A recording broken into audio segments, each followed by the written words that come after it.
সম্মানিত ভিউয়ার্স, আসসালামু আলাইকুম ওয়া রাহমাতুল্লাহি ওয়া বারাকাতুহু। আশা করি সবাই আল্লাহর অশেষ রহমতে ভালো আছেন, সুস্থ আছেন। এই চ্যানেলে আর একটি নতুন গুরুত্বপূর্ণ ভিডিওতে আপনাদের সবাইকে স্বাগতম। আজকে আলোচনা করব 17তম নিবন্ধনে উত্তীর্ণ 35 উর্দুদের নিয়ে ফের সুপারিশ এনটিআরসি এর। বিস্তারিত থাকছে ভিডিওতে। এই ভিডিওটি দেখার আগে যারা এই চ্যানেলে একদম নতুন তারা অবশ্যই চ্যানেলটি সাবস্ক্রাইব করে পাশে থাকা বেল আইকনটি প্রেস করে দিন। আর যারা ইতিমধ্যে সাবস্ক্রাইব করেছেন তাদেরকে জানাই অসংখ্য ধন্যবাদ। 17তম নিবন্ধনে উত্তীর্ণ 35 উর্দুদের নিয়ে ফের সুপারিশ এনটিআরসি এর।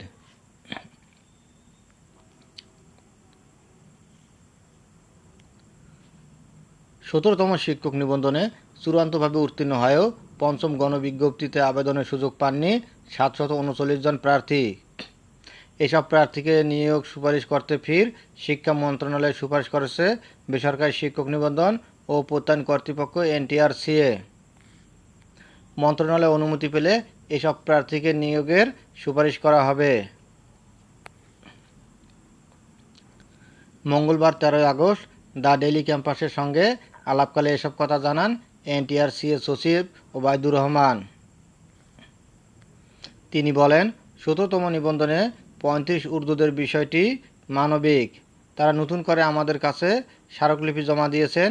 সেই স্মারকলিপি আমাদের সুপারিশসহ শিক্ষা মন্ত্রণালয়ে পাঠানো হয়েছে। তাদের জন্য অন্তত একবার আবেদনের সুযোগ দেওয়া হয়, সে বিষয়টি আমরা বিবেচনার অনুরোধ করেছি।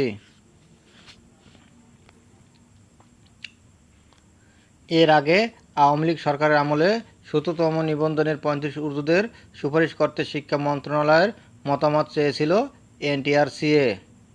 তবে সে সময় মন্ত্রণালয় থেকে এ বিষয়ে ইতিবাচক সাড়া মেলেনি। এখন অন্তর্বর্তীকালীন সরকারের আমলে নতুন করে চিঠি দিল এনটিআরসিএ।